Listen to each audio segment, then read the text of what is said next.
سورہ نمل کی آیت نمبر 83، 84، 85 اور 86 آپ حضرات کے سامنے پڑھی گئی ہیں۔ اس میں مسئلہ قیامت کو بیان کیا گیا ہے، انسان کو انجام یاد دلایا گیا ہے کہ دنیا کے اندر دنیا کی رنگینیوں میں ایسا مست نہ ہو جائے کہ جس سے آخرت بندے کو بھول جائے اور قیامت کا دن نظر سے ذہن سے اوجھل ہو جائے، بلکہ ہر آن بندے کو یاد رکھنا چاہیے کہ میں نے ایک دن اللہ کے سامنے پیش ہونا ہے اور پیش ہو کر کے اپنی ساری زندگی کے سارے کاموں کا حساب کتاب دینا ہے۔ اس لیے دنیا میں رہتے ہوئے اپنے نظریات و عقائد کی بھی اصلاح کی فکر کرتا رہے اور اپنے اعمال و کردار کو بھی درست رکھنے کی کوشش کرتا رہے اور اپنے اخلاق اور معاملات کو بھی شریعت کے دائرے کے اندر رکھنے کی کوشش کرتا رہے، اس لیے کہ قیامت کے دن ان سب کے بارے میں پوچھ گچھ ہونی ہے۔ اللہ تبارک و تعالی انسان کو آخرت یاد دلاتے ہوئے فرماتے ہیں کہ اے انسان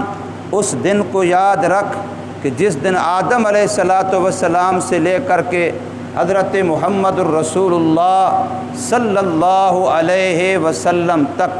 ہر نبی کی امت موجود ہوگی اور ہر امت کے نظریات و اعمال کے لحاظ سے الگ الگ گروہ بنیں گے۔ ہر امت میں جو نظریات، عقائد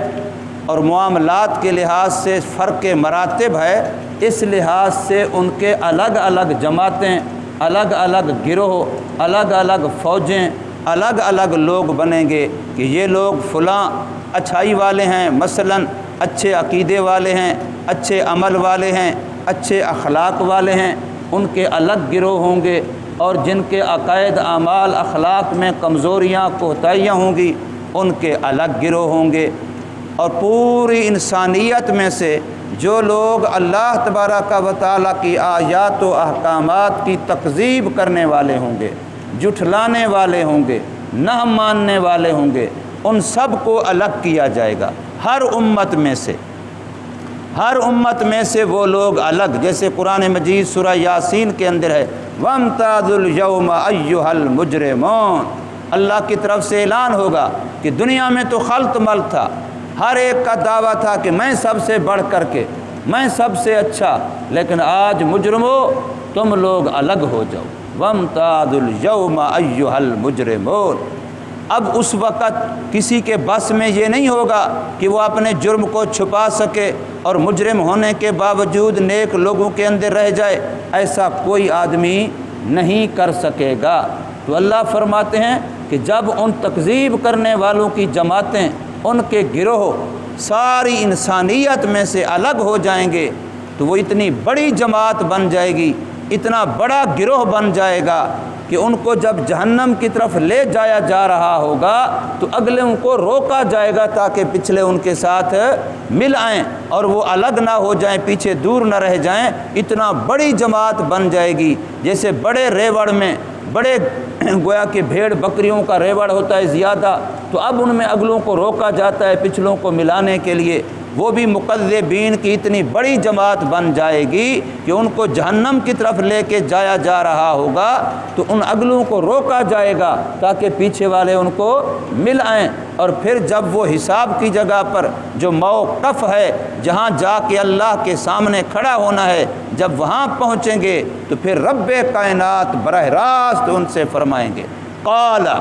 اکذبتم بآیاتی، کیا تم لوگ ہو جو میری آیات کو جھٹلاتے تھے؟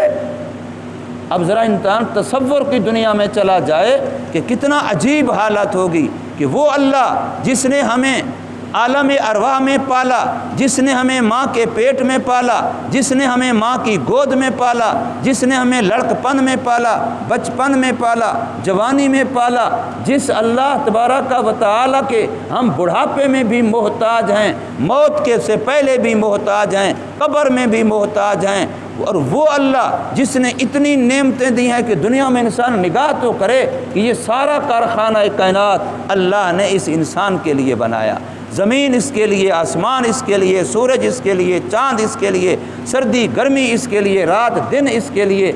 کھانے کی کتنی چیزیں، پینے کی کتنی چیزیں، پہننے کی کتنی چیزیں، سواریاں کتنی، ایک ایک چیز کے اندر کیا کیا اللہ نے ذائقے، کیا کیا وارنٹیاں رکھ دی ہیں انسان کے فائدے کے لیے۔ تو قیامت میں جب اللہ پوچھے گا کہ یہ سارا کچھ میں نے آپ کو دیا، اکذبتم بآیاتی، پھر بھی تم نے میری آیتوں کی تکذیب کی ہے، پھر بھی تمہیں میری قدرت سمجھ نہیں آئی، میرا احسان سمجھ نہیں آیا، میرا تمہارا منعم ہونا، محسن ہونا تمہیں سمجھ نہیں آیا، پھر بھی تم ناشکری کرتے رہے۔ جیسے سورۃ الرحمن میں بار بار فرمایا جا رہا ہے اللہ تبارک و تعالیٰ کی طرف سے کہ تم کیسے خدا کی نعمتوں کی تکذیب کرتے ہو۔ سوچے انسان تصور کی دنیا میں کہ آخر اس وقت کا کیا عالم ہوگا جب اللہ کے سامنے کھڑے ہوں گے، تو کیا عالم ہوگا۔ رب کائنات براہ راست فرما رہے ہوں گے قال اکذبتم بآیاتی، کیا تم نے تکذیب کی تھی میری آیات کی،